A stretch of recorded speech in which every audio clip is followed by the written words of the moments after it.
Señores, buenas noches. Soy Luis Novarecio. Hasta las 22 los vamos a acompañar con Rosario Ayerdi, Nacho Ortelli y Martín Angulo. Más invitados para contarte qué va a pasar. Quiero que vayamos ya mismo a la Casa de Gobierno porque hoy fue el epicentro de las reuniones. Primero al mediodía con los jefes de gabinete y ahora con lo que nos cuenta Marcelo Padovani. Fíjate, ayer ves a Carla Bisotti, lo veías antes a Jorge Capitanich, a los gobernadores que están participando de esta reunión, el presidente de la Nación y Guado de Pedro. Marcelo Padovani, buenas noches. ¿Cómo estás? ¿Cómo te va, Luis? Buenas noches. Estamos aquí expectantes en la Casa Rosada. Lo hemos anticipado ayer, esta reunión del presidente de la Nación con los gobernadores. ¿Para qué? Bueno, para establecer... te cuento esto. Vos sabés que estábamos en un piquete allí en la 9 de julio. 9 de julio y Belgrano. Y justo la vemos salir a Carla Bisotti. Esto habrá sido tipo 5:30 de la tarde. Aquí a la Casa Rosada. Y efectivamente, unos minutos después llegó la ministra de Salud aquí a la Casa Rosada. Hay fotos de ella con el presidente, con Santiago Cafiero también. Pero vamos cronológicamente, si te parece, Luis. Claro. La reunión entonces del presidente Alberto Fernández con los gobernadores. Y hay otra... Esto, por supuesto, tiene que ver con lo que se va a hacer o lo que aparentemente se va a hacer a partir del próximo jueves y unos posibles anuncios. Vamos a ser cautos, vamos a esperar a tener un poco más de información. Pero lo cierto es que el presidente de la Nación está delineando esto con los gobernadores, con algunos de los gobernadores por lo menos. Y otra reunión importante, Luis, tiene que ver con la presencia de Carla Bisotti con los productores de oxígeno. Hay 3 empresas, esto lo contábamos también en las últimas horas, que son las que manejan todo el mercado del oxígeno en la República Argentina. Es un elemento muy sensible en esta situación que estamos viviendo y la idea es que este elemento, el oxígeno, no falte en medio de esta crisis. Y después, Luis, tenemos la información de que va a haber una conferencia de prensa de Carla Bisotti, Santiago Cafiero y aparentemente algunos de los productores de oxígeno aquí en la Casa Rosada, Luis. Bueno, déjame que empecemos a recoger más información. Junto con vos y con Rosario, reunión en la que ya uno de los gobernadores planteó situación desesperante por el tema atención sanitaria, ¿verdad? Así es, son distintos los gobernadores que ya fueron hablando, la reunión continúa. Alberto Fernández primero que dijo que se deben garantizar la mínima circulación y los contactos sociales lo menos posible. Gerardo Morales, gobernador de Jujuy, radical, dijo, en algún momento nos va a explotar también. Esto es la situación en Jujuy. Dijo que le funcionó circular con, por ejemplo, documentos par e impar, que se fueron tomando medidas y que hay también mucha preocupación por las vacunas truchas que están circulando, le están llegando a los gobernadores ofrecimientos de vacunas truchas, por eso hay una advertencia importante. Capitanich lo que dijo es que se está incrementando mucho los contagios de 0 a 19 años, que es lo que estamos viendo en los contagios en los hospitales. Bueno, Herrera, Huad, Valdés, Infran, obviamente que ya había adherido al decreto nacional. Quintela también de La Rioja dijo que hay muchos chicos jóvenes contagiados en la actualidad, por lo cual acompañan todos los gobernadores las medidas restrictivas que vaya a anunciar Alberto Fernández en las próximas horas. Estos son los gobernadores del norte sumado a Bordet de Entre Ríos. Da la impresión que empieza a haber como una suerte de mayor diálogo en el peor lugar en este aspecto que es el AMBA. Nacho Ortelli, ¿hay más acuerdo? Esta tarde alguien de los que participaba en la reunión de jefes de gabinetes me decía, hubo una sensación de que ambos cedían, que la Nación estaba dispuesta a ver qué pasaba con la presencialidad en las escuelas y que la ciudad estaba dispuesta a ver cómo quitar cierta presencialidad que había sido la piedra del escándalo. ¿Te parece que hay un mayor entendimiento entre la ciudad y la Nación? Nacho, buenas noches. ¿Qué tal, Luis? ¿Cómo estás? Sí, efectivamente, las autoridades del gobierno nacional vieron con muy buenos ojos un cambio de postura por parte de la ciudad de Buenos Aires, en principio de Felipe Miguel, que llegó con otra impronta, ya no tan aperturista como se había escuchado en los últimos días, sino con la propuesta inicial de reforzar los controles, algo que en el gobierno habían planteado la semana pasada, Ciudad no controla. Bueno, Felipe Miguel llegó con otra impronta. De hecho, lo primero que acordaron fue que mañana se reúnan los ministros de seguridad, tanto Sabina Frederick como Marcelo D'Alessandro, para justamente ajustar los controles. En Nación decían, nosotros hoy no estamos tanto como para volver a fase 1, sino para que se cumplan las medidas que el presidente planteó la semana pasada. Claro. Fue una muy buena reunión, se retomó el diálogo, que eso es importante. Ahora, quedaron en volver a hablar en 48 horas. ¿Por qué? Porque justamente los especialistas, Luis, le habían dicho a Santiago Cafiero horas antes que tenían que dejar ver un poco más de tiempo para ver el impacto de las medidas que se habían tomado. Bien. La verdad que en este contexto de confrontación permanente, un primer buen acercamiento. Seguramente mañana Larreta se va a ver las caras con el presidente. Están obviamente el presidente haciendo la reunión con los gobernadores y va a continuar esta serie de reuniones en la que se va a poder dilucidar cuánto hay de acuerdo y cuánto hay de diferencias. Ahora, planteó Felipe Miguel casi al pasar que Larreta quiere mantener al menos 1 o 2 días las clases abiertas, y eso es algo que en Nación, al menos por ahora, todavía no lo descarta. No. Bueno, esto que decíamos, ¿no? Pareciera que hay una cierta cesión de parte de la ciudad, es decir, no será la presencialidad como tenemos hasta ahora, pero algo habrá, y la Nación diría, bueno, veamos qué tipo de administración de la presencialidad. Pregunto para los dos, Rosario, ¿va a ser el jueves? ¿Tenemos idea? Yo sé que esto es imposible pronosticarlo, porque depende de un montón de factores, más el condimento Alberto Fernández, que habla de una informalidad particular en este tema. ¿Será jueves el anuncio? Faltan 2 reuniones con los gobernadores, con los del centro, en la cual debería participar Horacio Rodríguez Larreta, y con los del sur. Si mañana hacen las 2 reuniones, la idea es poder anunciar finalmente las medidas el próximo jueves. Recordemos que el decreto rige hasta el 30 de abril. Bien. Y pregunta para Martín, la resolución de la Corte, ¿te animás a pensar cuándo estaría? Porque digo, a mí me parece que va a pasar lo que siempre sucede. Pateemos para adelante y se transforma casi abstracta la cosa, ¿no? Si no pasa eso, que es probable, la Corte va a resolver en el filo del vencimiento del decreto. Porque vos pensás que lo que está reclamando la ciudad sobre las clases presenciales vence el viernes. Este viernes termina el decreto que el gobierno de la ciudad está objetando. Y hoy la Corte, después de la contestación ayer a la noche del Gobierno Nacional, le dio plazo a la Procuración General para que dictamine hasta el viernes a la tarde. Si la Procuración se toma hasta el viernes a la tarde, ya prácticamente se volvería abstracto. Inclusive si la Corte resuelve antes, es sobre el filo, y la gran apuesta está ya no que la Corte diga si el decreto es constitucional o no, sino si va a marcar una suerte de parámetros, si le va a marcar la cancha a los 2 gobiernos de acá en adelante. Ahí estamos viendo, Sí. si la puedo ver aquí, se los agradezco. El gobierno está dispuesto, pidió confirmar el Claro, DNU. esto es lo que hizo ayer a la noche el Gobierno Nacional, le contestó a la Corte la demanda del Gobierno de la Ciudad, pidió que se confirme el decreto. Hoy a la tarde la Corte le pidió a la Procuración General que dictamine. También la Corte rechazó darle intervención a Axel Kicillof. Esto lo pidió el Gobierno Nacional. ¿Por qué? Porque el gobierno dijo, el problema no solo es en la Ciudad de Buenos Aires, es en el AMBA, es todo el AMBA. Y el AMBA forma parte de la provincia de Buenos Aires. Por lo tanto, queremos que Kicillof opine en la causa. La Corte le dijo no. Y lo que decíamos recién, la incógnita, ¿cuándo la Corte va a resolver esta causa? Ahora, con respecto a las clases presenciales, la provincia sigue diciendo que no tiene que haber clases presenciales. Recordemos esto porque Alberto Fernández lo sostiene y hay que ver si finalmente puede negociar con Horacio Rodríguez Larreta. Me parece que es la gran diferencia que queda. Después coinciden en acotar la circulación, en pensar en restricciones a las actividades recreativas, a las actividades deportivas con ciudad. Pero las clases presenciales, la provincia y Axel Kicillof, que hace 15 días, recordemos, que ganó su postura, es no. No terminante. Y el tema también son los controles, saber cómo se va a ejercer. Sea la decisión que se tome, cómo va a controlarse. Veamos qué pasa en Constitución. Gabriel Prósperi, buenas noches. ¿Cómo estás?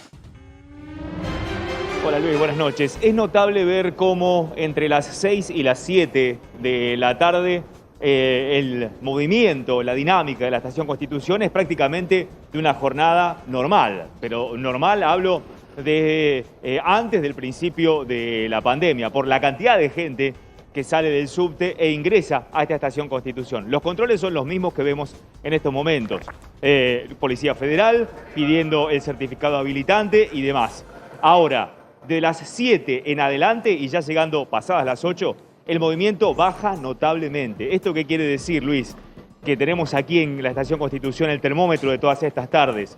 Que realmente la gente se apura de alguna manera para tratar de cumplir con la veda establecida de 8 a 6 de la mañana, amén de que todo aquel que ingresa a la Estación Constitución tiene que ser trabajador esencial, por lo menos trabajador esencial dentro de lo que está estipulado en esta nueva normalidad. Habrá que ver si a partir del lunes se acota esa esencialidad y si habrá que en todo caso hacer una nueva declaración jurada para tener un nuevo certificado habilitante, pero eso es cuestión que deberá definir el Gobierno Nacional. Me dice Nacho que también algún dato más para agregar sobre estos controles. Sí, Nacho.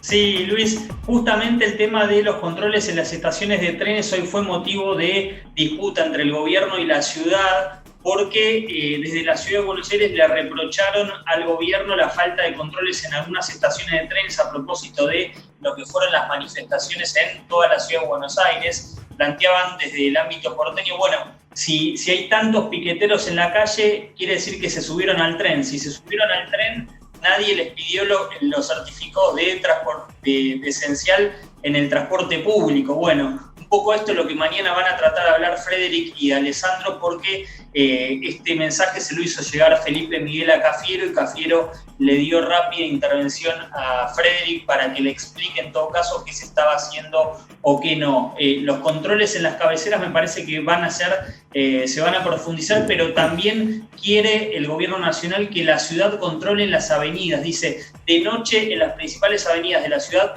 no hay ni siquiera una posta de la policía que disuada a la gente a salir de sus casas. Bien. Gaby, ¿tenemos algo más allí en Constitución para agregar?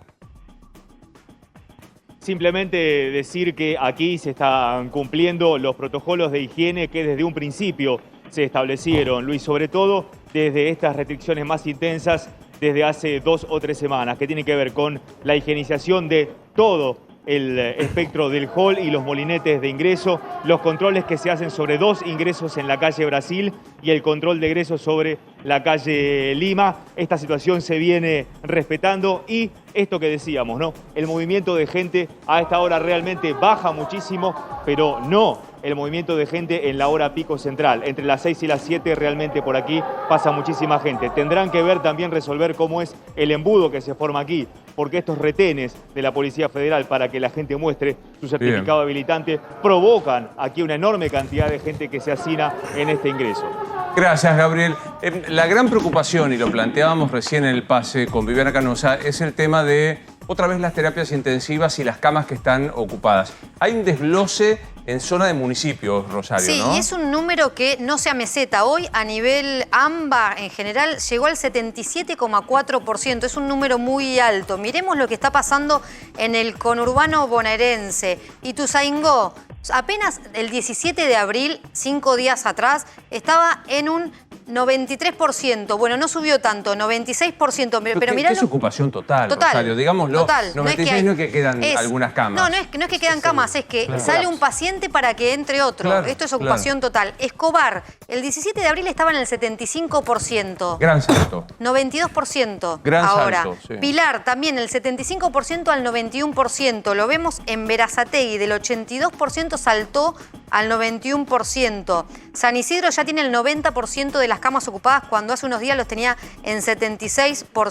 90% en Tigre, también Ensenada el 88%. General Rodríguez estaba en un 60% el 17 de abril, está en un 88%. Estos son los 10 distritos con mayor ocupación de camas de terapia intensiva en el conurbano, pero en el interior del país, y no es menor el dato, Balcarce, Coronel Rosales y Suipacha tienen una ocupación del 100% de las camas de terapia intensiva. Esto hace que se tengan que trasladar pacientes a otros distritos e incluso a más de 100 kilómetros de distancia. Bueno, lo quiero recibir a Gonzalo Pérez Mar, que lo hemos visto. Gracias, Gonzalo, por estar con nosotros, que es médico pediatra, es el subdirector del Departamento Materno-Infantil del Hospital Militar y fuiste director del estudio de la vacuna de Pfizer en la Argentina. Creo que allí nos conocimos por primera vez. Exactamente. Gracias, Gonzalo, por estar acá, ¿no? Por favor, gracias por invitarme. Nosotros los periodistas que solemos hablar de cosas que no sabemos, hablamos de datos médicos, 85, 95, el oxígeno y demás. Dame tu impresión como médico pediatra de dónde estamos parados hoy, finales de abril. Estamos parados en una situación muy complicada en este momento. Vos lo decías recién, 80% es en el funcionamiento de una terapia intensiva, es casi el 100%, porque vos necesitas camas para los pacientes que están internados por otras cosas o que están por COVID, pero en la sala de internación común, y vos necesitas una cama libre, necesitas mover un paciente, necesitas limpiar la cama mientras llega otro paciente derivado. tenés que derivar un paciente y entonces del otro lado les pasa lo mismo y vos no lo podés derivar porque lo tenés en la guardia de emergencia. Es esa situación en la que yo hoy ya no me dedico a hacer eso, pero me acuerdo cuando estaba en esa situación, son momentos en donde el personal de salud está desesperado. Bien. Por supuesto sigue trabajando, la verdad que el personal sanitario argentino, mi experiencia siempre fue en este ámbito y es espectacular cómo trabaja, porque vos fíjate que además no tenés médicos quejándose, no tenés médicos haciendo diferencia de pacientes, las jurisdicciones todas colaborando entre ellos, o sea, la grieta en el sistema sanitario no existe, está todo el mundo ayudándose, el de un privado con un público, con uno de obra sindical, de obra social sindical, pero llega un momento en donde ya no hay recursos, o sea, no tenés la cama. Si en algunos lugares tienen la cama y no tienen el terapista, ni el enfermero, ni el kinesiólogo, ni la enfermera, ni quien está ni la comida para darle al paciente, pues ya no alcanza. Te empieza a faltar oxígeno, falta propofol, medicaciones para intubar a los pacientes. Argentina esto lo ha manejado muy bien y vos fíjate que estamos hace muchos días en este porcentaje y sin embargo todo el mundo termina teniendo su cama, más tarde, más temprano, o de alguna manera se resuelve. Las obras sociales, las prepagas están alquilando hoteles para poner pacientes que son de menor complejidad. ¿Cuánto tiempo puede sostener esto? Claro. Aparte digo, aprendimos con ustedes que no es solo la cama física, el respirador físico. Tenés que tener operadores, técnicos, kinesiólogos que sepan hacerlo. Yo le preguntaba a colegas tuyos y me parece que es gráfica la pregunta. ¿La película que ustedes ven adentro del hospital se parece a la película que nosotros estamos viendo afuera? Nosotros... Fíjate que en este momento ustedes están hablando de esa película. O sea, en este momento se nota que ya todo el mundo está enterado de lo que pasa. En el hospital vos lo que tenés es la urgencia constante por solucionar estos problemas. Entonces, es un punto que tiene... Los médicos y médicas argentinos estamos acostumbrados a esto, no nos causa miedo, pero llega un momento que te agotás. O sea, llega un momento que además, si alguna de estas personas que está atendiendo tiene COVID o se tiene que aislar o tiene algún problema de salud que tenga que alguien lo tiene que reemplazar, no siempre está el reemplazo. Entonces, estamos en un momento donde está muy tensionado el sistema sanitario. Y no parece que vaya a frenar la circulación del virus, ¿no? Porque las restricciones son importantes, pero no son completas. Y entonces, mi pregunta es, bueno, ¿cuánto va a dar esto y cómo va a seguir? Porque, ¿cuánto va a dar esto? Y no lo sé, va a dar... yo siempre digo, no me gustaría enterarme, puede pasar, digo, ha pasado en otras situaciones así muy focalizadas en alguna jurisdicción con alguna enfermedad. Yo me lo acuerdo en la gripe H1N1 cuando fue la epidemia, fue una pandemia y la epidemia la vi, sí, en 2009 y la vimos sobre todo los pediatras y los obstetras en ese momento porque afectaba mucho a niños, a bebés, a embarazadas. Pero hay un día en donde alguien fallece o se pone muy grave en una ambulancia sin derivación o en su domicilio. Eso es lo que deberíamos evitar, me parece. O sea, esto hasta ahora no ha pasado, pero vos temés que si esto continúa, el paciente dando vuelta a la ambulancia y que no es atendido pueda ser una realidad. Claro, a mí no me gustaría que eso fuera una realidad. La verdad que hasta ahora, el año pasado no se llegó a la circulación era mucho menor. Entonces, como los casos eran menores, no tenías ni siquiera esta amenaza y eso estuvo muy bueno. Este año estamos ya con la amenaza de que eso suceda. Entonces, no está colapsado el sistema sanitario, pero estamos en el borde. Sin poner adjetivos, digo, pero para entenderlo, estamos en el peor momento. Estamos en el peor momento y yo no recuerdo un momento de estas características desde mi formación hasta acá. ¿Nunca? No, nunca. Te repito, lo vimos muy grave con pediatría en ese momento, pero que fuera tan general en todas las instituciones y con esta gravedad de pacientes, no. La pregunta es inevitable, ¿hay que parar todo? Desde lo sanitario, sin duda, habría que parar todo. O sea, lo único que puede ayudar en este sentido, en lo sanitario, así estricto, vos podés generar más recursos, poner más camas, todo, pero hay un punto donde eso se te va a agotar, porque el recurso es muy escaso, el recurso de terapia intensiva. Pero aparte el recurso humano, ¿no? El recurso humano, sí, totalmente. Claro. El recurso humano y después insumos y todas esas cosas que también son un problema muchas veces. Pero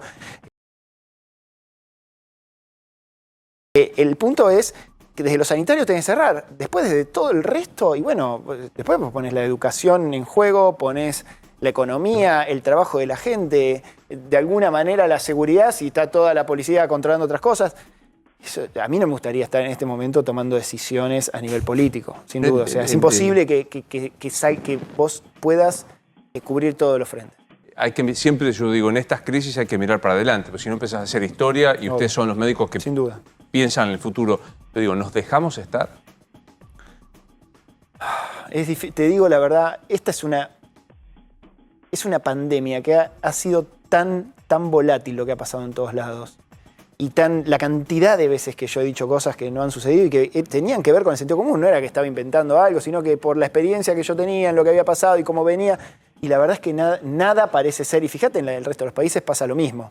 Es fácil mirar para atrás y nos dejamos estar. Ahora, también, ¿cuánta espalda tenías, estoy pensando yo ahora, fuera de lo sanitario, para cerrar todo? No, claro, imposible. Era imposible. Hoy por hoy se te hace imposible probablemente. Entonces ahí está el desafío. Espalda económica y espalda psicológica. Todo. Como decía, ¿cómo volvés a meter a la gente adentro que se hinchó el año pasado? Lo ves, bueno, educativo, psicológico. Sí, es terrible. Bueno, por algo esto es una pandemia. Y la pandemia genera el daño que genera, no es solo que se muera la gente, es todo lo que va a pasar con deserción escolar, con otras enfermedades que son prevalentes y que no tuvieron la atención adecuada, la caída en las vacunaciones de la gente, los aumentos de niveles de pobreza, bueno, todo lo que, trastornos psiquiátricos, la pérdida de calidad educativa. Todo eso es lo que va a acompañar a la pandemia. Y la pandemia no va a ser solamente medir muertos, va a ser empezar a medir todas estas cosas hacia atrás. Gente que quede con daño pulmonar prolongado o con otro tipo de daño secuelado por esta enfermedad. La verdad es que es un problema enorme, ¿sí? Es una catástrofe mundial, sin duda. ¿Qué? El tema es cómo sacamos parado de eso. El gran miedo, como si se pudiera agregar más miedo, vos que sos pediatra, son los chicos, que empezaron a aparecer más contagiados. ¿Llevamos cierta tranquilidad diciendo muchos de los chicos tienen otras comorbilidades o no? ¿O es que el virus se ensañora con los pibes? A ver, los chicos siempre son la prioridad para todo el mundo porque son más vulnerables, son los que siempre ponemos en la primera línea de defensa, sin duda. No parece ser el coronavirus una enfermedad que los ponga en un riesgo mayor que el resto de la población. De hecho, parece ser una enfermedad que los pone en un riesgo mucho menor en comparación, ¿sí?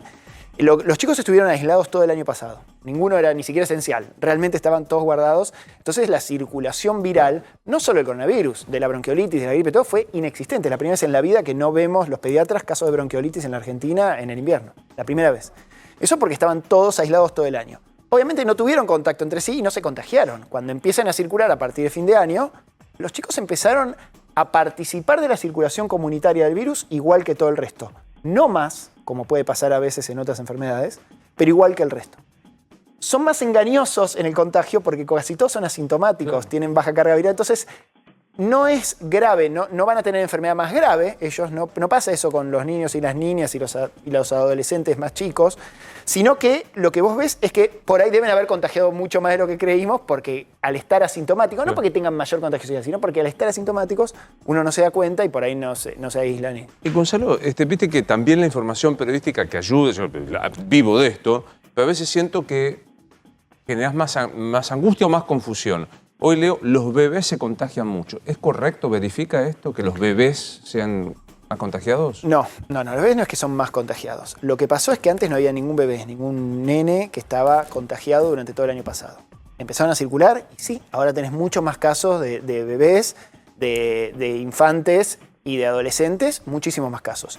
Dentro de esos muchos más casos, realmente dan raramente una enfermedad grave y no es el tipo de enfermedad grave que dan los adultos.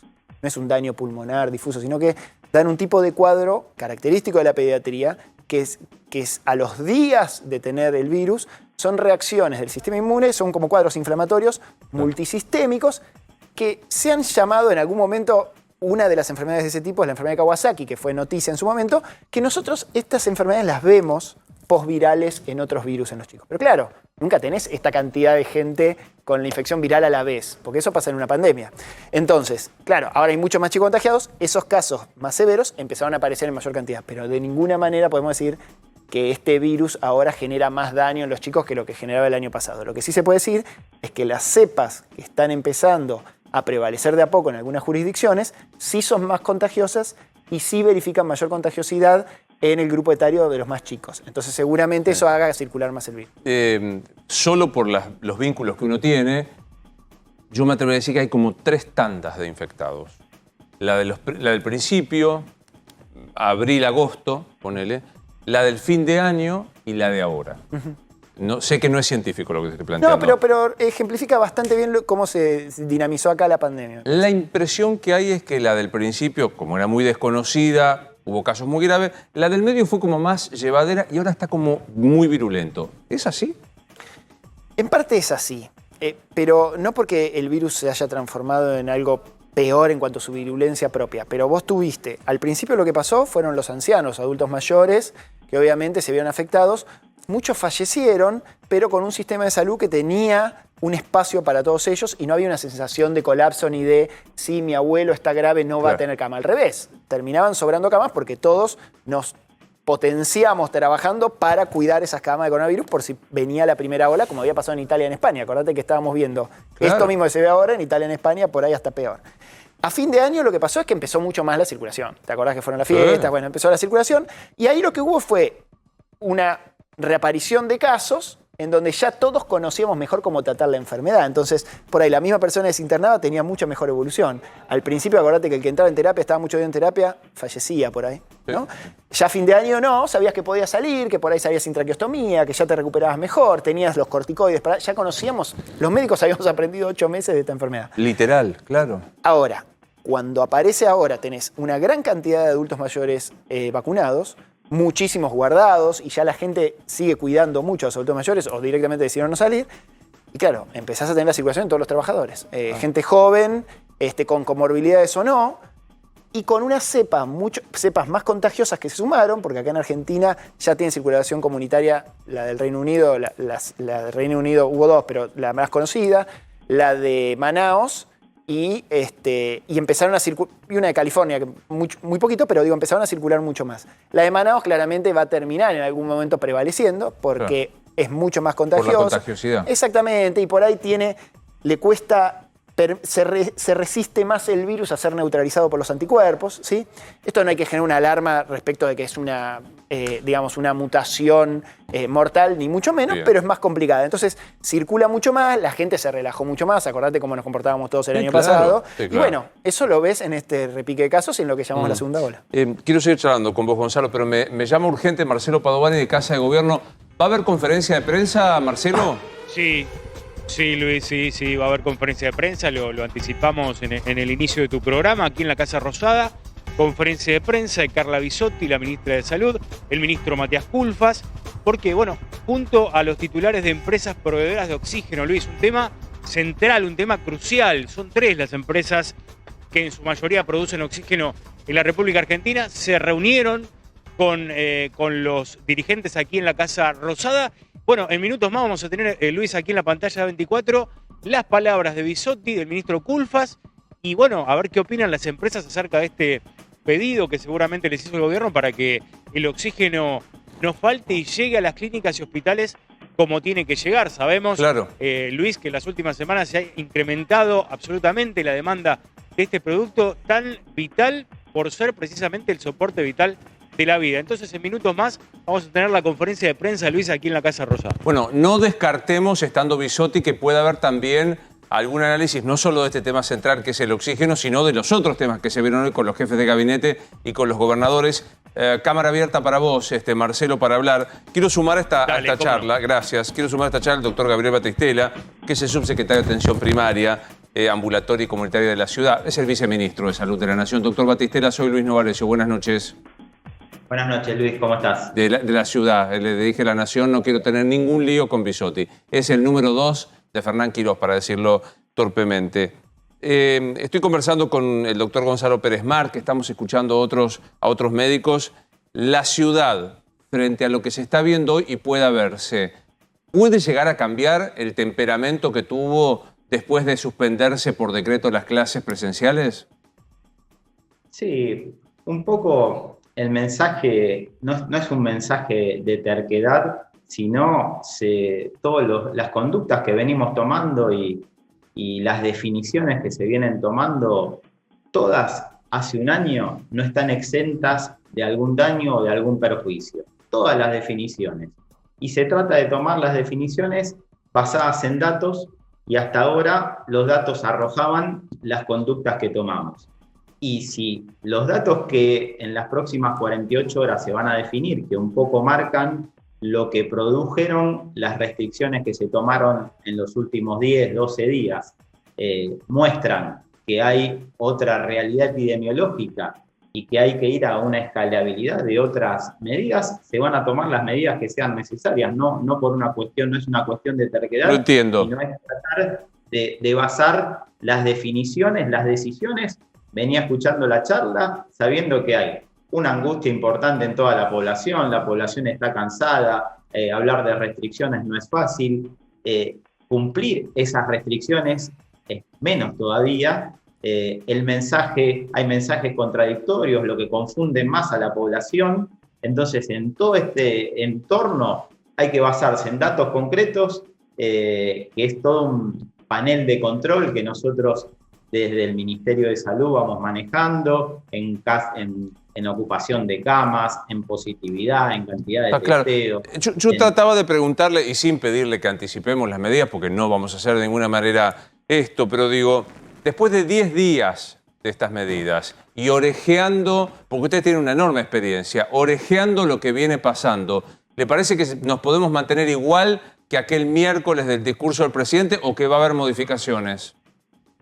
Probablemente, y cada una de las medidas tienen que ir atacando a el corazón de la epidemiología, donde se van produciendo los casos. Nosotros, con las medidas anteriores, fueron estrictamente a todo lo que se relacionaba con los casos de contagios por contactos sociales.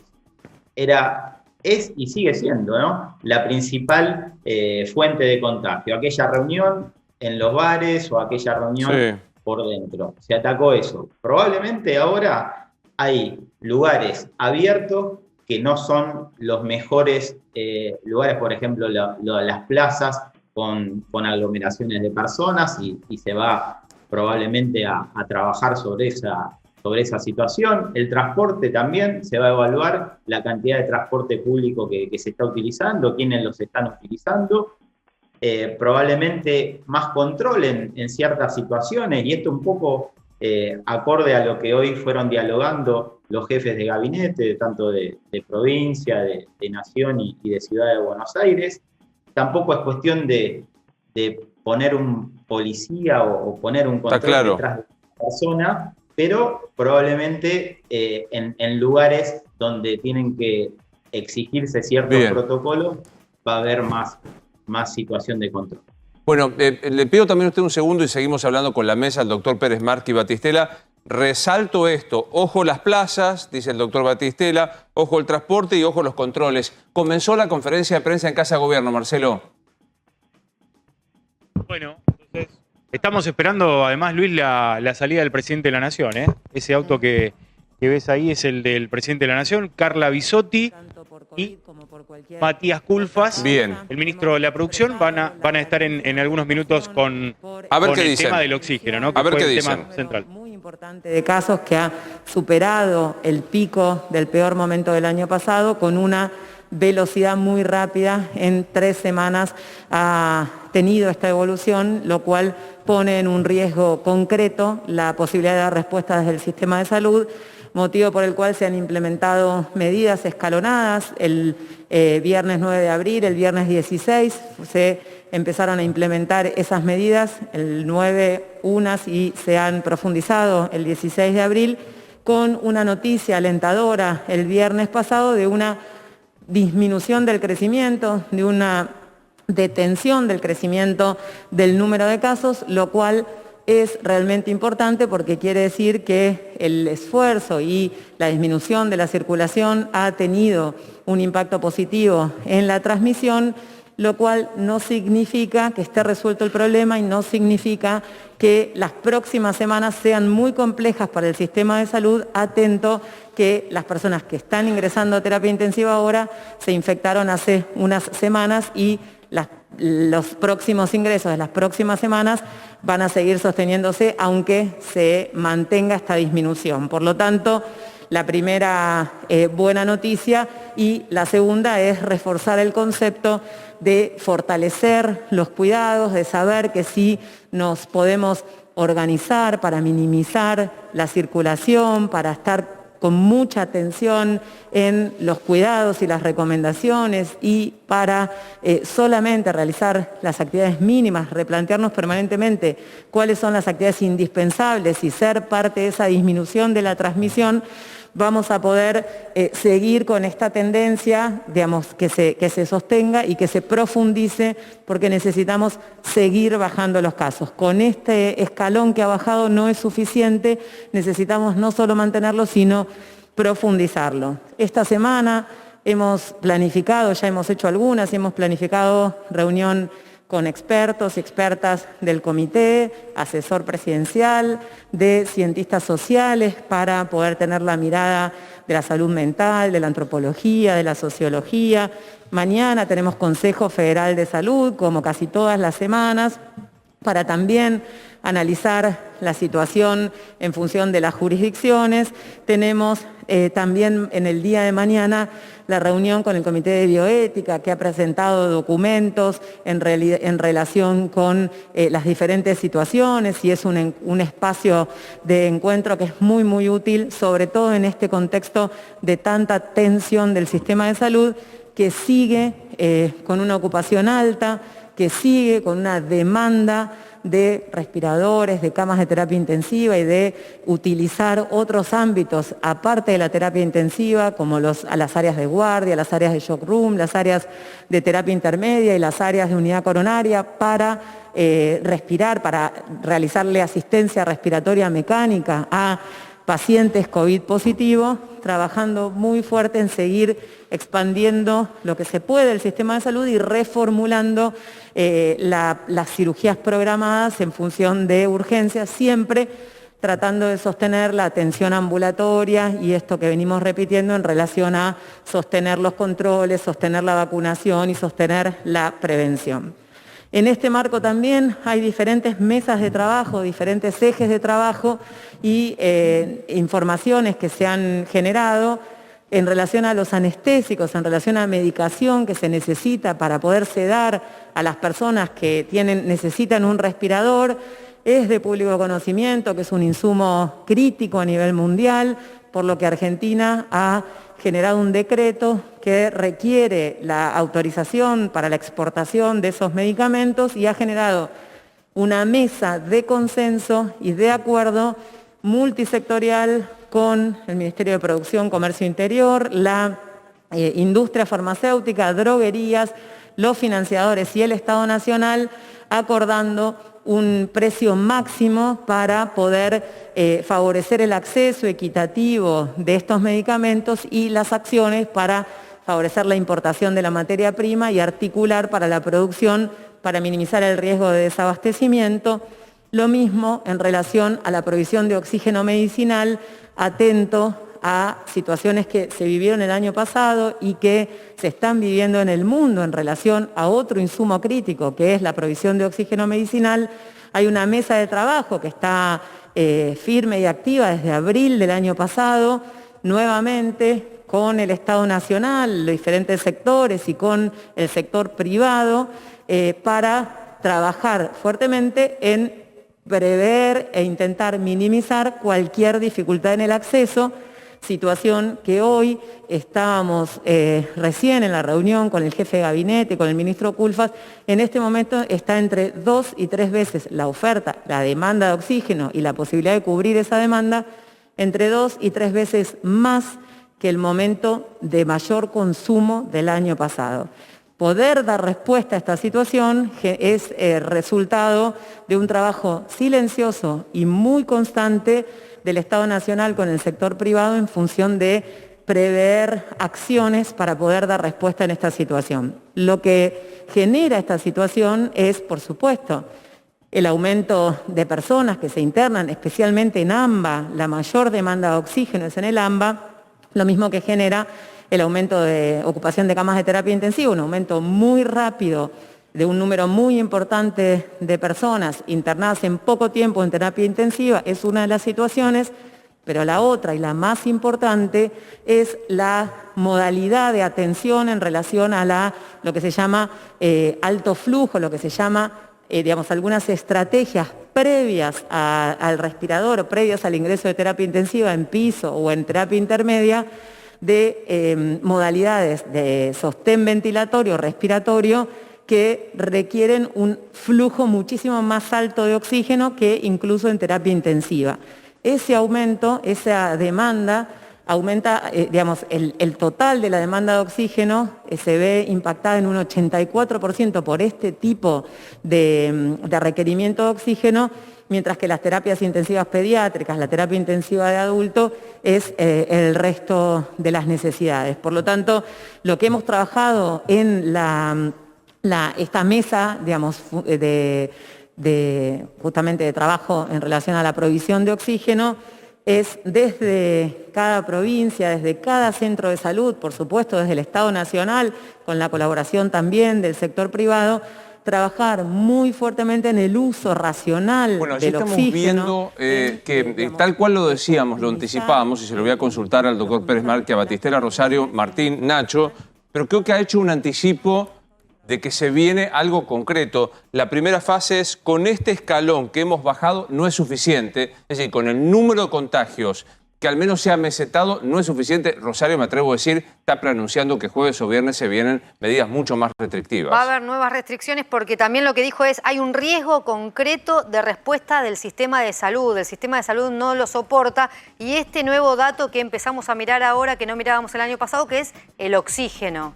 El oxígeno, claro, que ya no alcanza para cubrir a los pacientes, que se aumentó entre 2 y 3 veces la demanda de oxígeno en el AMBA. Es esto que decíamos al comienzo, ¿no? Que hoy accedía en una conversación con uno de los integrantes del gobierno, que se va a monitorear también este dato, como aprendimos, cama, ocupación de terapia intensiva, el RO, etcétera, etcétera, que es el oxígeno. No me equivoco, Gonzalo, si digo, la impresión que yo me llevo escuchando a Carla Bisotti es no alcanzó. O sea, no es que estamos igual para sostener lo mismo, por lo menos va a haber que profundizar, ¿no? Sí, es lo que veníamos, más o menos en la línea que veníamos hablando. Estoy de acuerdo, el Estado tiene que hacer estas cosas, ¿no? Tomar la iniciativa, sentar a todos en la mesa y decir, bueno, ¿cómo vamos a manejarnos con la provisión de oxígeno? ¿Cómo nos vamos a manejar con los anestésicos? Esos recursos que son limitantes en este momento, Carla lo decía recién, hay una terapia que se hace con oxígeno que antes no se usaba masivamente, es de los últimos años el uso masivo, que es esto del oxígeno alto flujo, por eso hay 2-3 veces más que el año pasado, que permite aportarle una gran cantidad de oxígeno, una buena concentración de oxígeno a los pacientes sin necesidad de intubarlos, sin ponerlos en un respirador. ¿Qué es la bigotera? Sí, pero se usa es una máquina que permite dar un flujo mucho más alto con el mismo volumen, si querés. Te llega mucha más concentración a la bigotera, mucho más que con una bigotera. Entonces tenés como otras posibilidades previas a tener que intubar un paciente, con todo lo que eso significa, la posibilidad de infecciones y todo. Esto es no invasivo. Entonces, pero eso requiere alto flujo de oxígeno, requiere muchísimo más oxígeno. Entonces, ahora que se sabe cómo usar el alto flujo y lo beneficioso que es en el COVID, que el año pasado no se usaba tanto, se está usando 2-3 veces más que el año pasado, por esto del alto flujo. Ahora, hay que persistir con esta terapéutica porque es muy buena y es mucho menos invasiva que ventilar a los pacientes y te permite hacerlo en lugares mucho más cómodos que por ahí solamente una terapia intensiva esté cerrada. Entonces, bueno, se necesita la provisión de oxígeno adecuada, obviamente. Doctor Batistela, ¿coincide con que estamos a las vísperas de una nueva restricción o de un agravamiento de las restricciones? Porque se habló, usted mismo lo decía, lugares públicos como plazas, transportes, mayores controles, ¿y esto lo confirma en este momento la doctora Bisotti? Sí, coincidimos en el análisis que todo esto que se desencadenó, digamos, la pandemia y antes reflejaban los 3 momentos de la pandemia, los 3 picos que tuvimos. Este último pico comenzó la primera semana de abril, cercano a Semana Santa, y todas las consecuencias de esa semana se ven 10-15 días después en la ocupación de las camas. O sea que todavía las medidas que están impactando, vamos a tener todavía 2 a 3 semanas de lo que pasó a principios de mes con un nivel de ocupación bastante alto y no van a alcanzar para este momento, pero sí probablemente para aliviar más el sistema sanitario en lo que sea los próximos. Y lo bueno es que empezó un diálogo como se había iniciado entre provincia, nación, digamos, cada uno. Hoy hubo una primera reunión donde se muestran abiertamente los datos y es muy difícil tomar definiciones en lo que es el AMBA, es una unidad epidemiológica. uno no puede tomar definiciones en la provincia o en la ciudad de Buenos Aires aisladas porque Bien. van a impactar de una u otra manera. Y toda esta mesa de trabajo, mañana, como decía Carla, hay una reunión entre todos los ministros, ahí se va a conocer el panorama de todo el país y si los números definen que hay que tomar otras medidas, se tomarán otras medidas para que el sistema pueda acompañar toda esta complejidad que, como bien decían, estamos con más camas ocupadas que lo que fue el pico allá por agosto. Martín. Se habló mucho de la demora en las ambulancias en atender a pacientes que pedían ambulancias con complicaciones en sus casas, inclusive también de pacientes deambulando en ambulancias hasta encontrar una cama, ya sea en la Ciudad de Buenos Aires o en algún hospital o alguna clínica de la provincia. ¿Cómo está la situación respecto del SAME en este punto y qué le puede decir a la gente de la Ciudad de Buenos Aires que en el transcurso de la noche o en los próximos días necesita pedir una ambulancia? Hay distintas situaciones en el sector público. El SAME está cumpliendo su rol y está acompañando todo lo que significa el traslado de pacientes. Puede haber mayor tensión, sobre todo en aquellas terapias más reconocidas, donde están con un nivel, en el sistema privado, donde están con un nivel de ocupación muy importante y tienen que distintos efectores trasladar o distintos prepagos trasladar entre distintos efectores esos pacientes y puede haber cierta demora entre conseguir la cama y... ¿Qué es cierta demora, doctor? ¿Qué es cierta demora? No, en conseguir una cama puede estar un par de horas y nosotros en ese sentido hay una mesa de trabajo entre el público y el privado, digamos, como efector principal el Ministerio de Salud de la ciudad es el responsable del cuidado sanitario de toda la ciudad. Está claro. Y en esto colaboramos en todo lo que podemos, tanto con obras sociales, con prepagos, en una cooperación mutua, en todo lo que se pueda referir en cuanto a insumos, en cuanto a utilización del sistema. Ahora, digo, hay hechos, Gonzalo, doctor Batistela, que son impactantes, ¿no? Digo, estamos en una situación que todos los médicos han coincidido. Bisotti, vos, el propio doctor Batistela. Me alegra que no haya posiciones así inflexibles. Lo escucho decir a Batistela, bueno, veremos los números, si hay que adecuar, se adecua, y etcétera, etcétera. Ahora, hoy vimos un fenómeno increíble en plena 9 de julio, que es que vamos a compartir en este momento, que organizaciones de izquierda, sindicatos aeronavegantes, empresas recuperadas, digo, esto pasó a la luz del día por horas, sin que nadie interviniese. Ahí vemos el Partido de los Trabajadores, el PTS. La verdad que una cosa fenomenal. Yo digo, te pido que trates de abstraerte de la política porque no te quiero embarrar con la política, Gonzalo, pero digo, ¿esto es un foco de contagio? Sí, claro, sí, por supuesto es un foco de contagio. Viste que la pregunta obvia te genera la sonrisa. Es decir, Claro que sí. ¿no es una invitación a que se contagien 1000 y que repliquen 5000 y así sucesivamente? Sí, sí, y bueno, pero eso te muestra cómo no es una cápsula lo sanitario y siempre está totalmente tocándose con lo económico. Recién lo hablábamos de los insumos, la falta de insumos o la necesidad de concertar también para ver qué se hace con la producción nacional y no exportarla. Y con lo social. Hay gente que evidentemente en algún punto decide, ya está tan desesperada por su trabajo o el problema que tenga, que decide, bueno, priorizar menos el cuidado de su salud en ese momento porque siente que hay algo que lo desespera mucho más. Y eso es lo que pasa con las pandemias cuando llegan a países que tengan mayor cantidad de problemas sociales. Obviamente va a terminar siendo peor. Es mucho más fácil controlarlo en un lugar en donde la gente no tenga otra preocupación que esa, o que si se queda en la casa tenga un subsidio, o que, no sé, hay países que han subsidiado a su población entera durante mucho tiempo. Entonces uno habla, bueno, las restricciones en Alemania. Sí, yo también mantengo restricciones en Alemania. Digamos, si soy Alemania. En Argentina no es tan fácil. No, pero digo, doctor Batistela, coincide que esto, perdón mi mano, coincide que esto es un disparate lo que se vio esta mañana desde el punto de vista sanitario. Sí, es un poco de contagio. Es complejo, la realidad sociosanitaria del país es compleja, el reflejo de esto.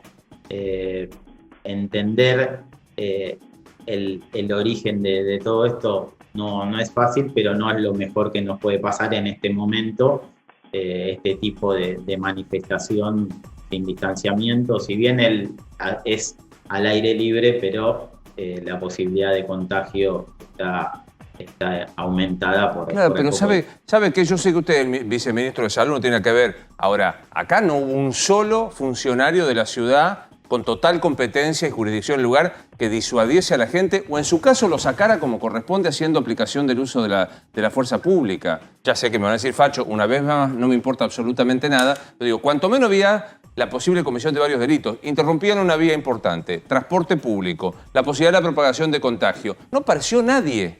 El gobierno de la ciudad que reclama autonomía, que reclama que se la considere un estado casi provincial, que reclama la aplicación de la fuerza de seguridad, no apareció nadie. Y hasta ahora ni Santilli, ni Felipe Miguel, ni Horacio Rodríguez Larreta dieron una explicación de esto que se sostuvo por horas sin que pasara nada. Con toda razón, Larreta se queja porque Alberto Fernández le intervino la ciudad con la policía. Ahora digo, tiene que controlar con la policía y ni aparecieron. Sí, es complejo el análisis de todo esto, pero no es lo que correspondería que pase. Sí, claro, pídanle ahora a los comerciantes que cierren a las 6 de la tarde y le va a decir que también la situación es compleja. O pídanle a los ciudadanos que no tienen que moverse porque la situación es difícil sanitaria y le va a decir que la situación es compleja. La verdad que a mí me sorprendió profundamente lo que pasó en el día de hoy, porque es hacer prácticamente la apología de el que tiene más fuerza hace lo que quiere. Ya sé, usted no es el viceministro de Salud, pero es el único funcionario que tengo a la mano. Me alcanza con que me diga que esto es un foco de contagio inadmisible. No, es así y hay que trabajarlo. El diálogo, digamos, la fuerza muchas veces no sirve en estos casos, pero hay que seguir trabajando y seguir dando el mensaje a nivel poblacional. Está claro. Esto, las reuniones, son todos focos de contagio y las próximas 2-3 semanas vamos a estar muy complicados y tenemos que restringir todo lo que no sea imprescindible. Gracias, doctor Batistela.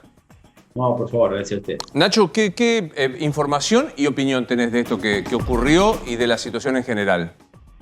Bueno, Luis, es un tema que no saben cómo encontrarle la vuelta en la Casa Rosada y tampoco en el gobierno porteño.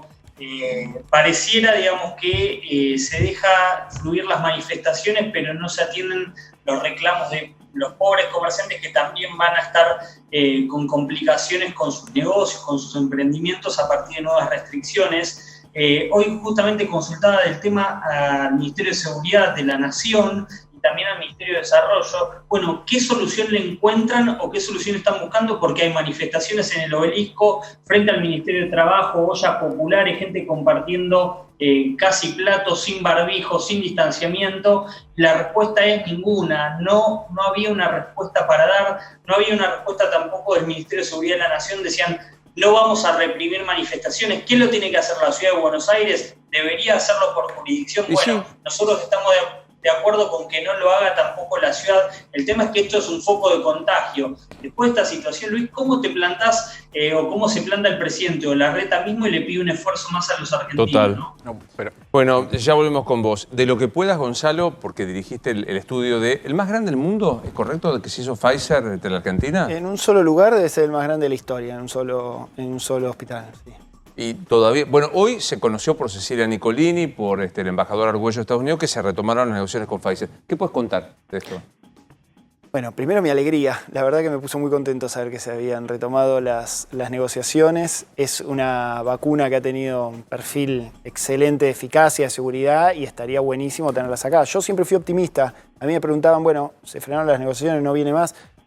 Son negociaciones que con vacunas, estas cosas no son las más habituales. A mí me hubiese gustado que no pasara con Pfizer y justo después del estudio que hicimos. Claro.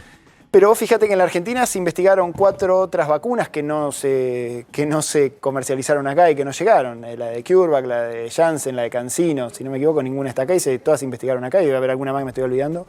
La de Pfizer fue muy renombrada porque fue la primera, fue la de mayor eficacia. Hicimos el estudio más grande acá y bueno, la verdad que estábamos ahí, al borde.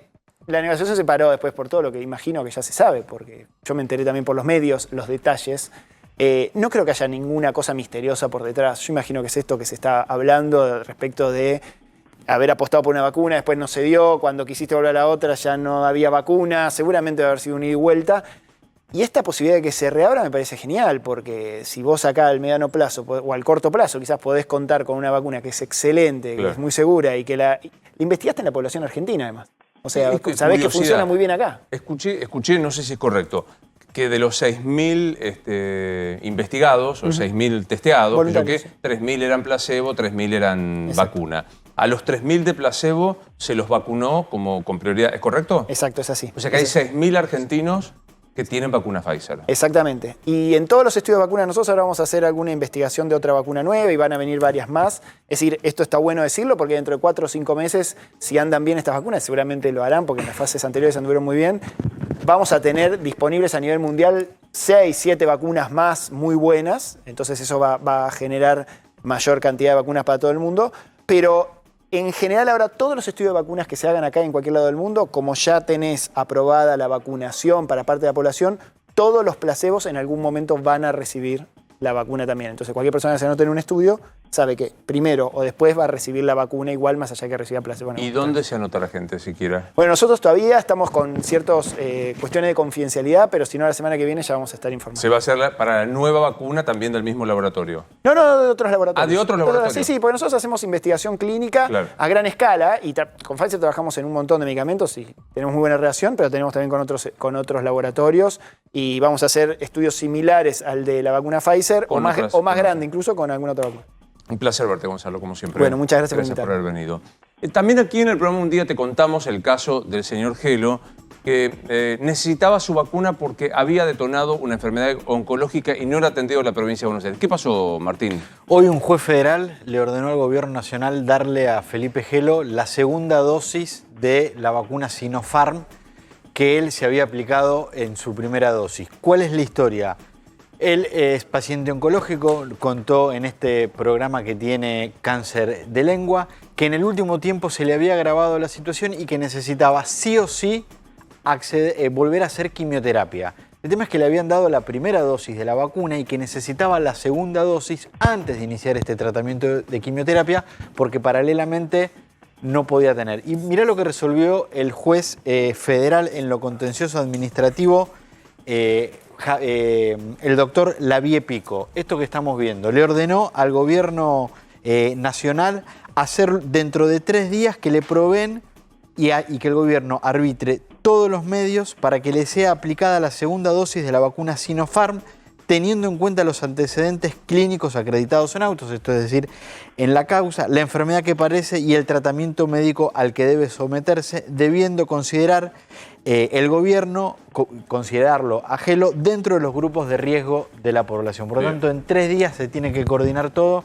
para que Felipe Gelo reciba la segunda dosis, ya esté con las 2 dosis de la vacuna y que pueda iniciar su tratamiento de quimioterapia sin correr ningún riesgo de que se contagie. El ministro de Defensa de la Nación es Agustín Rossi.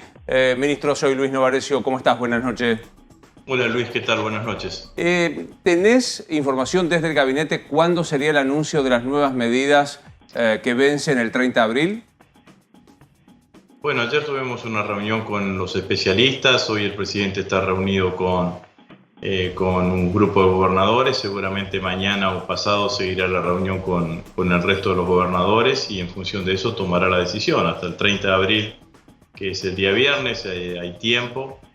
Me parece que los tiempos más o menos que se van a manejar van a ser esos, ¿no? Por cierto, tuvimos una buena noticia, hoy también lo decía la ministra de Salud. Por primera vez después de varias semanas, la última semana tiene menor cantidad de casos que la penúltima. La penúltima había 150.000 casos en todo el país, ahora en la última tuvimos 130.000 casos en todo el país.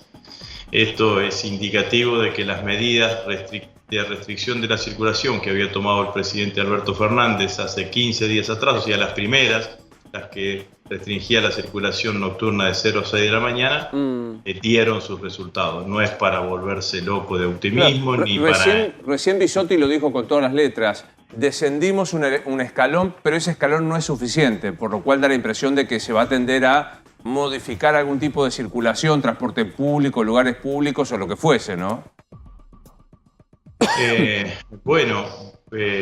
Digo, para precisar, lo que vimos ahí es el primer escalón de las primeras medidas.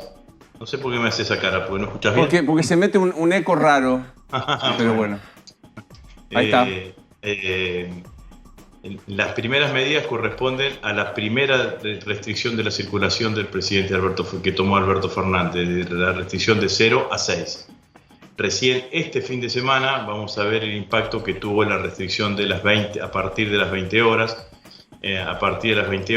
Y bueno, obviamente que todos tenemos las expectativas de que la situación vaya en el mismo sentido que mostró este mismo escalón.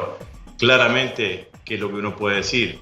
Las restricciones funcionan, hacen bajar los niveles de contagio, necesitamos que sigan bajando los niveles de contagio porque se bajó desde un lugar muy alto, y lo que todos los especialistas, yo participé de la reunión del día de ayer, recomendaban la continuidad de las medidas y en algún caso ver si hay alguna vuelta de tuerca, utilizó alguno de los especialistas como para tomar alguna medida que logre bajar más aún la circulación sin generar una situación de fase 1 ni mucho menos. Nadie habló de restricción total ni de fase 1, así que en ese sentido fue lo que yo vi en la reunión del día de ayer. Bueno, ahora habrá que ver las otras consultas que haga el presidente.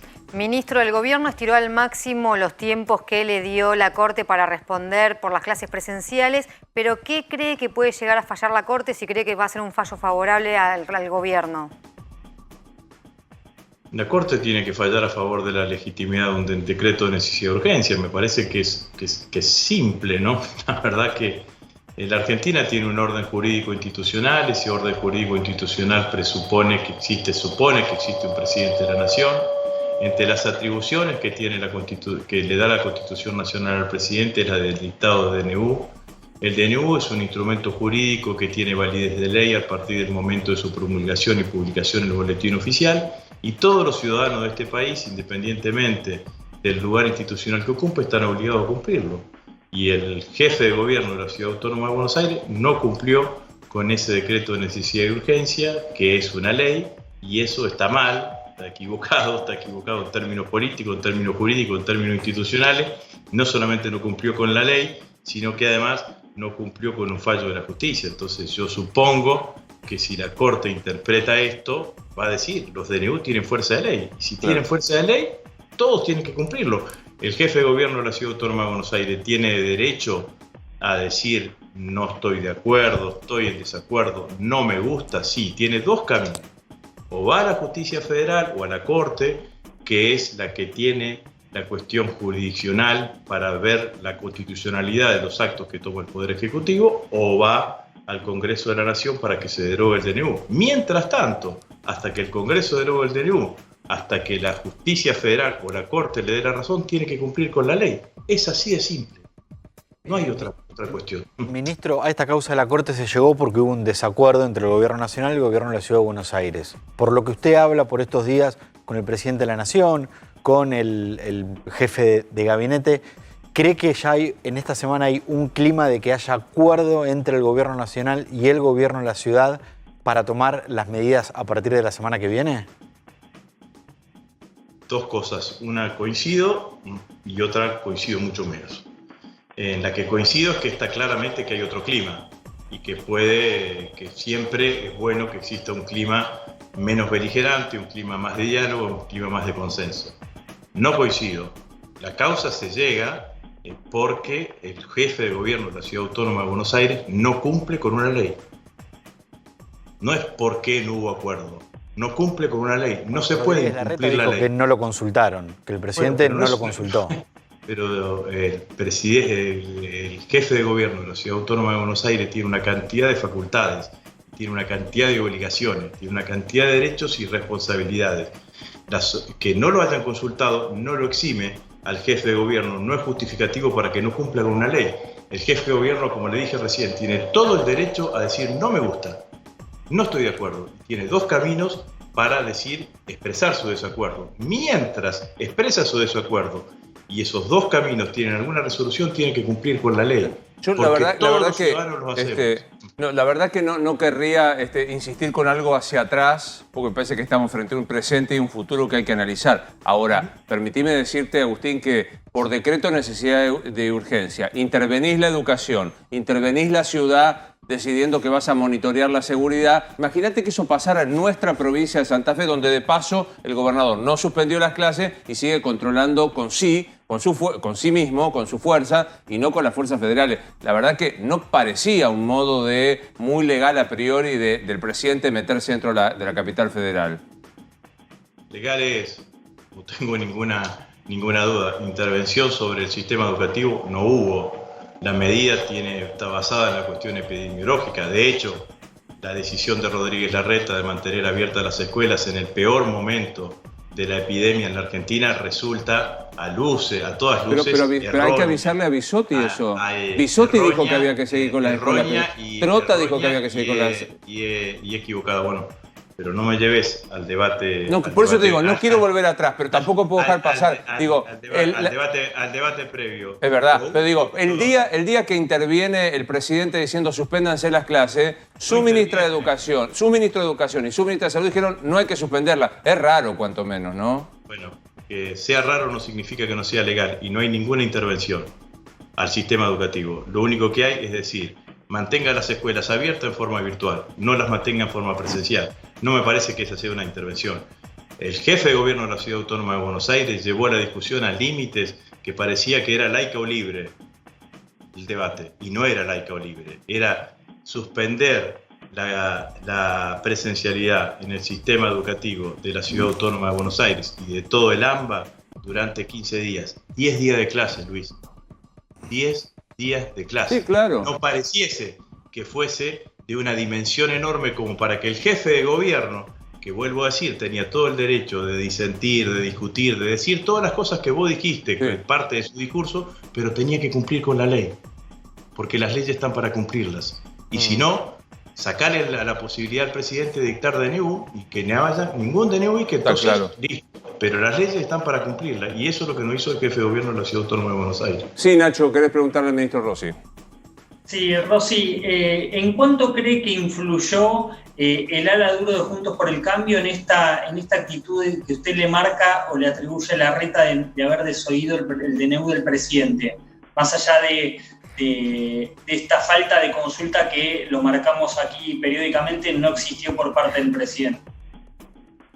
No, es imposible saber en cuánto influyó. Lo que sí está claro que los sectores más duros, más intransigentes con las políticas que lleva adelante el gobierno nacional, deben haber estado más contentos con esta decisión del jefe de gobierno de la Ciudad Autónoma de Buenos Aires, que yo creo que es un error y creo que son esas decisiones que se festejan una noche y que se sufren todos los días posteriores a tu vida política.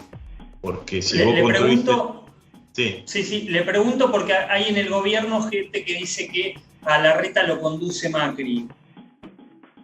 No, yo no diría en esos términos. En todo caso, yo le diría a Larreta que se fije cómo construyó Macri su candidatura presidencial. Nunca confrontó con Cristina. Cuando uno mira hacia atrás, Macri, durante toda su jefatura de gobierno de la Ciudad Autónoma de Buenos Aires, cada vez que tenía un conflicto trataba de esquivar la confrontación. Pero es meterme en otra historia. Lo que yo creo que para ningún dirigente político que ansíe o que desee ser presidente de la nación, le suma no cumplir con la ley y no acatar un fallo de la justicia. La verdad que estoy convencido que eso lo va a tener que explicar toda su vida política. ¿Te imaginás que las medidas que se tomen, que muy bien vos graficaste diciendo es darle una vuelta de tuerca, no volver al encierro total, pero que digamos que algo va a haber que hacer para, usando la terminología de Bisotti, bajemos más escalones que uno como bajamos hasta ahora? ¿Tendrán consenso social? ¿Se aplicarán con la convicción nuestra de que esto es imprescindible porque el sistema sanitario está al borde del colapso? ¿O te imaginás que haya resistencias? Lo primero que hay que precisar es lo siguiente: el sistema está tensionado, el sistema sanitario está tensionado no por los casos que van a venir, sino por los casos que ya están. Digamos, nosotros ayer teníamos 275.000 argentinos infectados. De esos 275.000 argentinos infectados por COVID, se presupone que entre el 2 y el 3% pueden terminar en un hospital, en un sanatorio, y pueden terminar en terapia intensiva. Entonces, el sistema hay que fortalecerlo y reforzarlo desde todo lo que podamos hacer en forma conjunta. Las medidas que estamos tomando es para que dentro de 15 días el sistema de salud esté menos tensionado de lo que está ahora, pero en los próximos 15 días el sistema de salud va a estar tensionado. No sé el detalle, Luis, de las medidas que se van a tomar. Entiendo yo que las medidas van a seguir el mismo espíritu que han tenido desde un comienzo las medidas que ha tomado en esta etapa el presidente de la Nación, de tomar medidas que restrinjan los niveles de circulación, tratando de afectar lo menos posible las actividades económicas que también son necesarias que se mantengan en nuestro país. Está claro. Gracias por atendernos, Agustín. Bueno, muchas gracias. Adiós, que sigan bien. Hasta luego. Pequeña pausa y ya volvemos.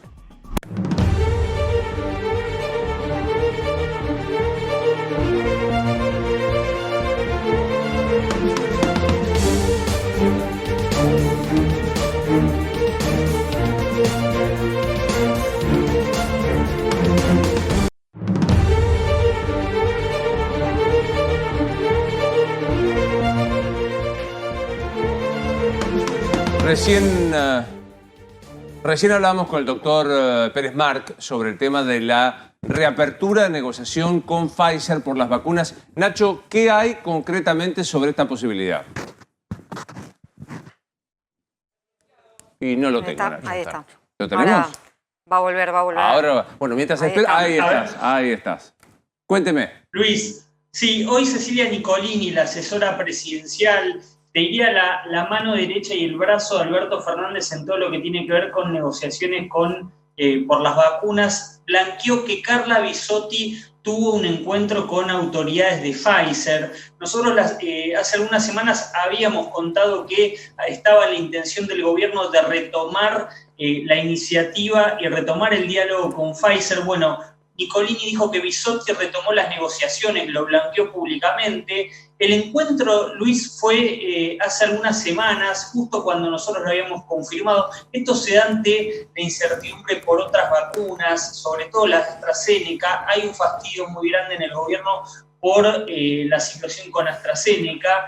Este acuerdo se había caído evidentemente por diferencias políticas y estratégicas de Ginés González García durante la gestión del ex ministro de Salud, que había dicho que Pfizer había pedido requisitos poco habituales e inaceptables, y ahora se están retomando. Está también metida en las negociaciones Vilma Ibarra y también Cecilia Nicolini. Fíjate que nosotros tenemos el documento que visibiliza la existencia de esta reunión hace algunas semanas en el Ministerio de Salud entre Carla Bisotti y Nicolás Baquer, que es gerente general de Pfizer, de la firma aquí en la Argentina. Fíjate, se dio el día 12 de abril en el Ministerio de Salud. También estuvo Mauricio Monsalvo, que es secretario de Gestión Administrativa, y Juan Ignacio Romero, que es director de Asuntos Corporativos de la firma Pfizer. ¿Qué plantean en el gobierno? Bueno, nunca se interrumpieron los contactos, siempre se mantuvo el vínculo institucional. El gobierno y el Estado argentino en sí tiene como proveedor a Pfizer, por lo tanto era fundamental que el vínculo no se rompiera. Bueno, el vínculo no se rompió y ahora entramos en la etapa de ver qué requisitos pide Pfizer para traer las vacunas a la Argentina. Esto, Pedro, Luis, es muy importante decirlo. No quiere decir que vayan a llegar vacunas de Pfizer mañana y pasado y la semana próxima. Pero sí es un buen indicio que se retome el diálogo, ¿no? Esta era la pregunta que quería hacerte. Obviamente que está muy bien, lo dijo aquí Conrado Stoll, hay que ser multivacuna, es decir, negociar con todas. Hay una vacuna alemana que se está por aprobar la semana que viene y demás con todos. Pero concretamente, ¿la reanudación de charlas implica la posibilidad de vacunas en el corto plazo? No, no en el corto plazo, pero sí a mediano plazo. Va a depender de qué implique o en todo caso qué pida Pfizer, qué quiera ceder a Argentina. Las autoridades son muy claras en esto. Argentina no va a ceder ante presiones inaceptables. En eso sí que no cambió la situación, pero al menos se retomó el diálogo, Luis. Es muy importante, sobre todo porque Pfizer en su momento, al hacer las pruebas aquí en Argentina, había accedido, obviamente esto no había quedado plasmado en un contrato, pero sí había accedido a que fueran condiciones generosas respecto a lo económico. Hay algo interesante, Nacho. Primero decir que Cecilia Nicolini va a estar esta noche en el programa Que Nos Sucede con Mangel, la asesora presidencial. Y hay algo interesante que, mala mía, no le pedí a Rosario que repitiese, que ella hoy contó en la radio, que es un artículo que publica el Consejo Editorial. Sí, el Consejo Editorial del New York Times, un consejo respetado de este medio, que lo que dice, hace una nota sobre qué está pasando con las vacunas en el mundo y los países que no pueden acceder a las vacunas. Y es interesante porque dice que Pfizer no solamente buscó en algunos países, no nombra a la Argentina, pero habla de algunos países, no solamente buscó la protección ante la propia negligencia, sino que también le pidió a los gobiernos que aporten activos soberanos, incluidas reservas bancarias, edificios de embajadas y hasta bases militares. Este es un artículo del New York Times. Es una pena que me omití enviarlo a la producción para que puedas ver el artículo y te sumo, Nacho. Digamos, evidentemente la negociación de Pfizer en otras naciones, según cuenta el Consejo Editorial del New York Times, no fue sencilla. Acá se agregó la interna de la jugada política hacia la vacuna, a la Sputnik, a la vacuna rusa, pero evidentemente hay como un ruido. Me alegra que se retomen las negociaciones, pero bajémosle el tono, Nacho, a creer que vamos a tener vacuna dentro de 2 meses. Exactamente, no van a llegar mañana las vacunas de Pfizer si es que llegan a cerrar un acuerdo del gobierno argentino con las autoridades de la firma. Ahora, es importante que se apueste a un plan multivacunas, claro, sobre todo por lo que se dio con la Sputnik, que se pensaba que en diciembre iban a llegar al menos 2 para vacunar a 12,5 millones de personas y no terminó ocurriendo, y también con respecto a AstraZeneca, ¿no? Ahí me parece que el gobierno terminó apostando de lleno y la verdad que no le terminó saliendo bien, obviamente no por mala intención de los funcionarios, sino porque esperaban que las empresas giraran antes las vacunas. AstraZeneca mantuvo una reunión la semana pasada con Cafiero antes de que llegaran más vacunas chinas, y Santiago Cafiero fue contundente. Ustedes prometieron una cantidad, no cumplieron. Y en todo caso, ¿para qué salieron a decirle a la gente, a la población, de que iban a llegar cuando no llegaban esas vacunas? Bueno, ustedes aquí estamos muy en claro. Rápidamente la producción encontró este artículo que, insisto, es del Consejo Editorial del New York Times, que hace un análisis de qué pasa en el mundo con el tema vacunas. Como ustedes ven ahí textualmente, el mundo necesita muchas más vacunas y hay un análisis publicado el día de hoy respecto de naciones a las que no se identifica, la Argentina no aparece, allí está involucrada, a la que se pedían distintas cauciones, desde fondos, cauciones económicas, edificios de embajadas y también en algunos casos bases militares, ¿no? Así es lo que dice el New York Times y por esto es la discusión de vuelta de qué pasa con Pfizer.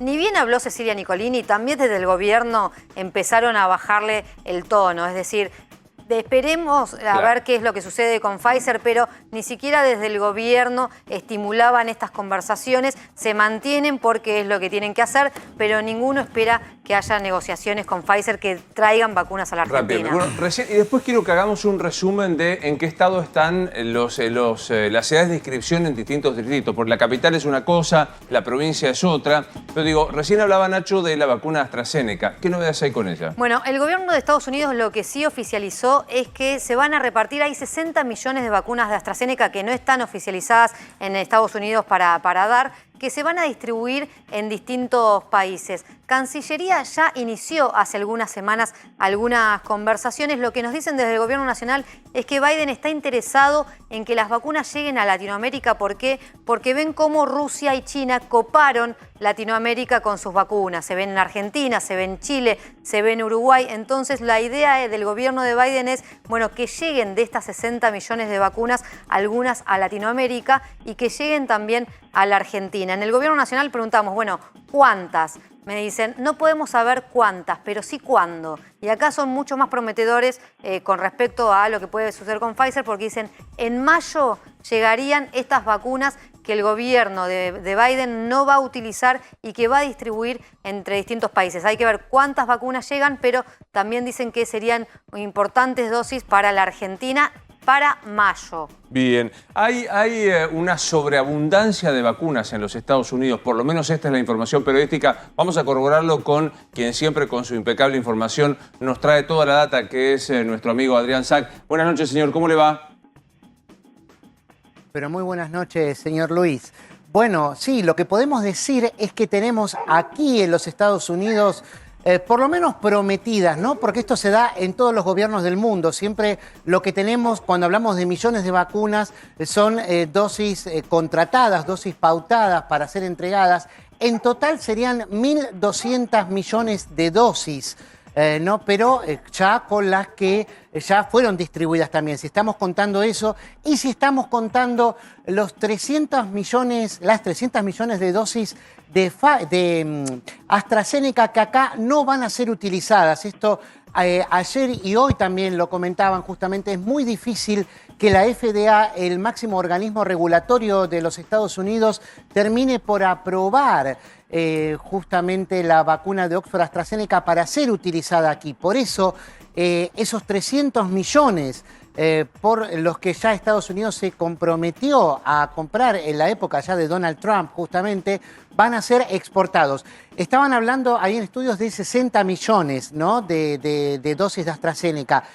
De lo que sabemos hasta ahora es que las primeras 10 millones de dosis irían sobre todo a la India, ¿no? ¿Por qué a la India? Porque Estados Unidos está en deuda con ellos del primer tramo de la pandemia, cuando la India, en momentos en que Nueva York estaba en grandes dificultades, envió aquí, a manera de préstamo, o de trueque, si querés, por adelantado, una gran cantidad de material sanitario, material de protección, sobre todo barbijos, ¿no? Y elementos necesarios para la asistencia de los enfermos. En aquel momento que recordemos, el sistema sanitario estaba realmente al borde del colapso aquí. Entonces, eso es lo primero que se va a hacer. Y lo otro es, atención, porque nadie está hablando, salvo la agencia AP, sale algo citado de esto, que serían donaciones. No serían necesariamente donaciones, ¿no? Como pasó con el caso de los 4 millones de dosis de Oxford AstraZeneca que fueron a México y a Canadá. En ese caso se habló de un préstamo, ¿no? Parece que no es tan fácil poder donar estas millones de dosis por fuera del programa COVAX, ¿no? El programa de las Naciones Unidas, que es justamente para donar dosis. Entonces, no hay información tan clara al respecto. Claro. Adrián, esta sobreabundancia de vacuna también genera lo que en algunos casos provocó la declaración, por ejemplo, del responsable del condado de North Miami, que dijo, vengan los turistas, luego la corrección. Hoy, ¿cuál es el estado de quién puede y con qué requisitos vacunarse en los Estados Unidos? Mira, la verdad, si te tengo que ser sincero, en base a lo que veo, a lo que me cuentan y a todas las situaciones aquí en los Estados Unidos, se vacuna el que quiere. Y el que no se vacuna es porque no quiere. Realmente hay una superabundancia de oferta y la gran preocupación es que justamente se vacunen en mayores cantidades el segmento de edad de entre 18 y 35 años. Por eso hay como una sobreestimulación, hay una campaña muy fuerte para poder mantener el ritmo de vacunación de cerca de 3 millones de dosis aplicadas por día, que estuvo bajando, ¿no? Hubo bastantes altibajos al respecto en la última semana. Pero la verdad que vos me preguntabas por los requisitos. Ahora, en esta etapa, no están preguntando claramente por la residencia, como sí lo hacían al principio y en algunos lugares, porque todo depende de cada caso, de quién te atienda también y todo. Pero lo normal es que la vacuna te la apliquen si vos llenás los papeles que necesitas para que te hagan el código QR, el código que vos presentás cuando te vas a vacunar. El código QR, perdón, sí, el código QR que vos presentás cuando te vas a vacunar. Ya una vez que ya lo presentás es porque tenés todos los formularios debidamente completados, ¿no? Claro. Entonces podés, ya vas directamente y te lo hacen, ¿no? Yo no he sabido de ningún caso que haya llegado alguien y le diga, no, a usted no lo vamos a vacunar porque no es residente. Eso no es una situación real. Por lo menos no es algo que puedan hacer porque no hay ninguna ley que te diga, no se puede vacunar a alguien porque no es residente. Ni siquiera están exceptuando a la gente que está como residente ilegal aquí. Hubo casos paradigmáticos en Nuevo México respecto de gente que estaba ilegal aquí y que protestaron porque justamente no los querían vacunar y los vacunaron igual, con ausencia de documentos o con pasaporte vencido. O sea, eso justamente no es una realidad que te pidan la residencia, ¿sí? Cuando vos llenás el formulario te piden, ¿usted qué dirección nos puede dar? Y vos le das la dirección de donde estás parando, por ejemplo. Eso es así. Y en cuanto a Miami, es muy bueno el punto que tocaste. El alcalde de North Miami, que tampoco es que se fue para atrás, como dijeron algunos medios argentinos. Dijo, bueno, quizás no debía haberlo dicho así, pero no hizo más que blanquear una situación. El estado de Florida, con el gobernador Ron DeSantis a la cabeza, está promocionando a su estado como el estado de la libertad. Incluso para la gente de otros estados, donde por ahí les cueste más conseguir un turno o tengan que esperar más tiempo, le digo, vengan directamente a Florida y se vacunan. O sea, es así de abierto. Y lo que hizo el otro día con North Miami, que era justamente hacer acuerdos con los consulados de otros países, de Perú y Ecuador, si no mal no recuerdo, ahí quizás se extralimitó, pero no hizo más que blanquear una situación que se está dando ahora. Total. La verdad Sí, que van y se vacunan. Sí, es lo que están haciendo. Adrián, buenas noches. Hoy conocimos la noticia que en Estados Unidos la gente que esté vacunada va a dejar de usar barbijos. ¿Esto es en todo el país o en algunos estados? Bueno, esto es una recomendación de la CDC, ¿no? El Centro de Control y Prevención de Enfermedades, que lo que dijo es que ellos recomiendan en sus guías que hacen para todos los 50 estados de los Estados Unidos y después las gobernaciones disponen, es sugerir o pedir a los restaurantes, por ejemplo, que tienen mesas afuera, al aire libre, o incluso a los distintos condados, a las distintas ciudades, que tenían en algunos casos reglamentaciones para que usaran barbijos en la calle, algo que realmente nunca se cumplió, salvo al principio de la pandemia de manera estricta, que aquellos que están vacunados justamente, sobre todo cuando se reúnen en algún lugar que esté al aire libre, y subrayan lo del aire libre, justamente puedan hacerlo, ¿no? Se aclara en la guía qué cantidad de gente, ¿no? Lo primero que decía el doctor Anthony Fauci, ¿no? El epidemiólogo más conocido aquí en los Estados Unidos, era que esos grupos fueran reducidos, que primero hablaba de 2 personas, después de 3,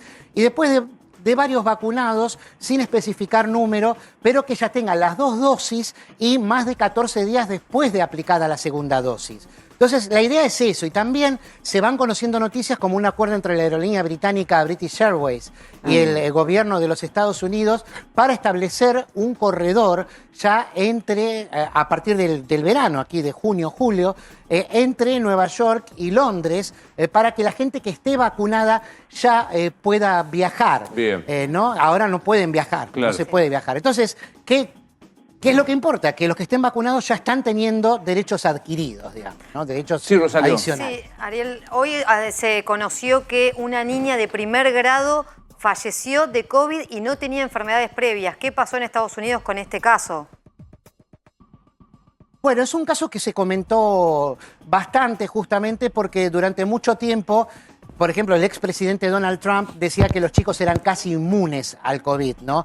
Y la verdad es que en total, en todos los Estados Unidos, sobre 572.000 víctimas fatales aproximadamente que hubo por COVID, son 274 los chicos que murieron, en su mayoría con comorbilidades o, bueno, con patologías previas que complicaban el cuadro, ¿no? que tenían. En este caso, la chica que falleció de primer grado no tenía ninguna comorbilidad. Y el caso fue tan especial que hasta el gobernador de Minnesota, Tim Walz, justamente habló y usó este caso para que la gente tomara más conciencia. Pero claro, a nadie se le ocurrió discutir, por ejemplo, la asistencia a los colegios.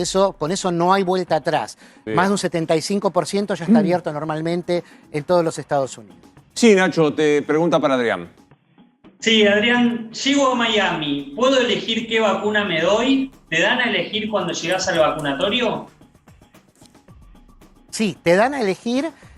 La verdad es que lo mejor y lo más recomendable es siempre sacarlo previamente. Antes de que vos vayas a Miami, entras a los distintos sitios que hay, de los condados, de las farmacias, por ejemplo, Publix, CVS, Walgreens. Y ahí, cuando vos haces ese formulario premio, antes de que te den el código QR, como bien me corrigió Luis, bueno, ahí podés elegir justamente qué vacuna querés aplicarte. Sí, ahí podés decidir si es la de Johnson Johnson o si es la de Moderna o la de Pfizer, que son las tres que están autorizadas aquí. ¿Saben? Todo el mundo quiere la de Johnson Johnson porque es una sola dosis claro. Y entonces no tienen que quedarse entre 21 días entre dosis y dosis como la de Pfizer o 28 entre la primera y la segunda como la de Moderna.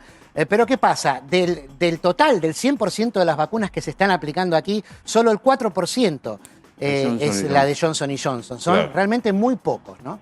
Un placer como siempre escucharte, Adrián. Me alegro de haber tenido tiempo para verlo y aparte no quiero dejar de destacar tu puesta esta noche. Da toda la impresión que estás en el patio de la Casa Blanca con la ventana esa mítica que se ve del Salón Oval. Acá. Estás en Atlanta de todas formas, ¿no?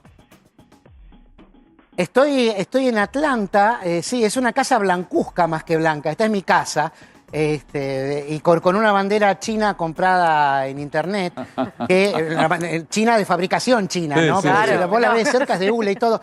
Pero esto es televisión. Me prometieron varios que cuando vaya a mi próximo viaje en Argentina me van a regalar una bandera de ceremonia argentina para poner al lado.